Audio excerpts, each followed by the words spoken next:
The senator's son believed money made him invincible. To him, laws were suggestions and people without wealth were invisible. That illusion shattered one quiet afternoon at an old gas station in the forgotten town of Silver Creek. He mocked a defenseless worker for entertainment, never noticing the weathered pickup truck parked nearby, or the man and German shepherd inside it, who were about to dismantle everything he thought protected him. Silver Creek rested beneath the soft glow of late afternoon, bathed in golden sunlight that stretched long shadows across its aging streets.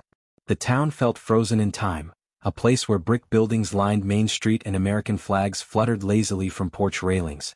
Pine-scented air drifted in from surrounding forests, blending with dust from the open road. Life here moved slowly, peacefully. A worn 1978 Ford F-150 rolled through town, its faded blue paint hidden beneath years of dust and repairs. Behind the wheel sat Mark Thompson, mid-30s, his face marked by sun and experience rather than age. His hazel eyes constantly scanned his surroundings, trained by years he couldn't forget. Riding beside him was Max, a powerful German shepherd with alert eyes and disciplined calm, his head resting casually out the window. Mark pulled into Miller's Gas and Go, a station that looked untouched since the 1950s. The engine shut off, leaving behind a comforting silence. Gravel crunched beneath his boots as he stepped out and let Max down beside him. The dog stayed close without command, a quiet testament to their bond. As fuel flowed into the tank, Mark noticed a young woman working nearby. Her uniform read Ashley, and though her movements were practiced, exhaustion lingered in her eyes. She smiled when she saw Max, her tone warm and genuine. She offered him water, explaining she kept a bowl inside for strays. Their conversation was simple, about work, about caring for her grandmother, but it carried a quiet honesty Mark respected. For a moment, the chaos of his past felt distant. That peace shattered with the roar of engines. 3 luxury sports cars stormed into the station, music blasting, gravel spraying. Their drivers spilled out in designer clothes and entitlement. Leading them was Brody Sterling, a man who mistook arrogance for power.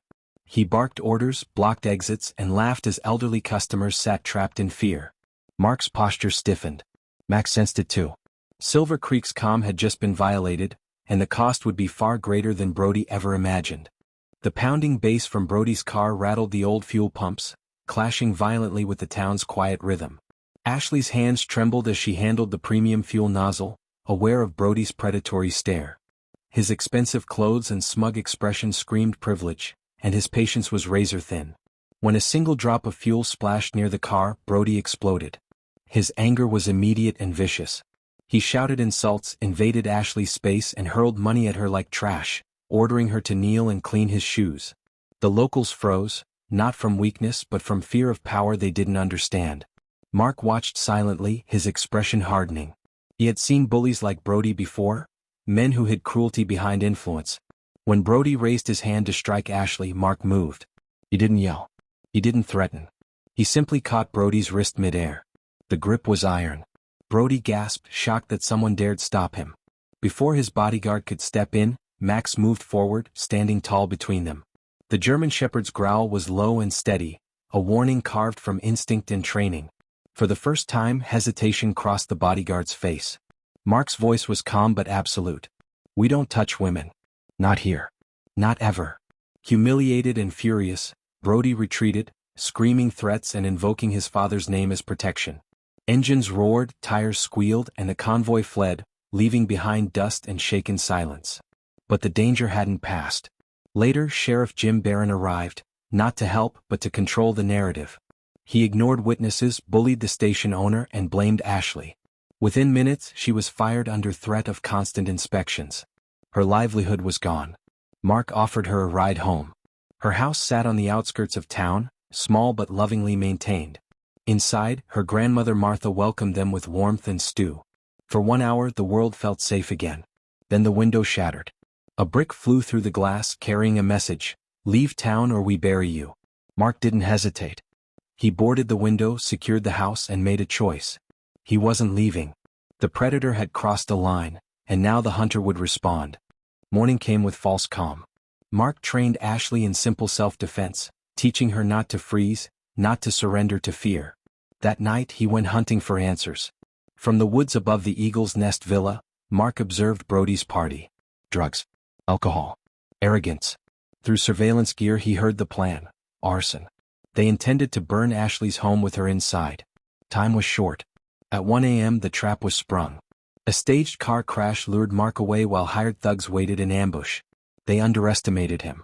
The fight was brief and brutal.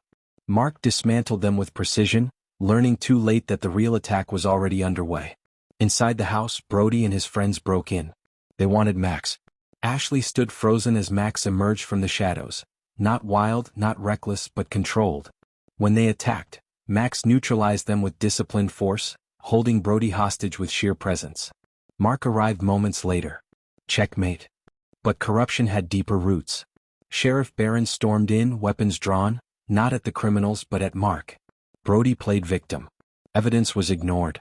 Mark was arrested. Max was seized. Ashley was jailed. In a cell, Mark faced Senator Harlan Sterling himself. The deal was simple: sign a false confession or disappear. Mark refused. Because Max had recorded everything. Within minutes, military command arrived. The footage played, clear, undeniable. The lies collapsed. Brody was arrested. The sheriff was stripped of power. The senator's empire fell in real time. Truth won. Dawn broke over Silver Creek with something rare: justice. State police took control. Brody Sterling was charged with multiple felonies. Sheriff Barron faced federal investigation. Senator Sterling resigned days later, his reputation destroyed by his own corruption. Ashley received a settlement large enough to rebuild her home and secure her grandmother's future. She planned to open a small grocery store, one built on respect, not fear. Mark prepared to leave. As he drove through town, residents stood silently in respect. Veterans saluted. No applause. No noise. Just acknowledgement. At the edge of town, Mark nodded once and drove on. The legend of the soldier and his dog remained, proof that even in forgotten places, justice still finds a way. If this story touched your heart, share it. If you believe good still defeats evil, type Amen. God bless.